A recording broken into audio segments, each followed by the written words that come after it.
तर आज आपण बनवणार आहोत निरफणसाची कापं. त्यासाठी मी हा निरफणस अशा प्रकारे कापून घेत आहे. 2 तुकडे करून आता मी त्याची सालं काढून घेते.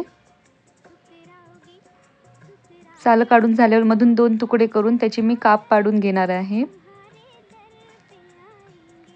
हे काप आता आपण पाण्यात बुडवून घ्यायचे आहेत.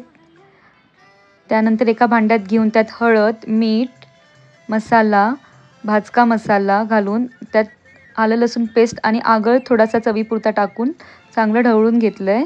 त्यानंतर एका डिशमध्ये तांदूळचं पीठ, रवा, त्यात पण भाजका मसाला आणि मिरची पावडर, मीठ घालून आणि हळद घालून चांगलं मिक्स करून घ्यायचं. त्यानंतर तव्यावर तेल तापत ठेवायचं. तेल चांगलं तापल्यावर कापं रव्यात घोळवून ती पॅनवर टाकायची आहेत आपल्याला. सगळी कापं पॅनवर टाकून थोड्या वेळाने पलटून घ्यायची.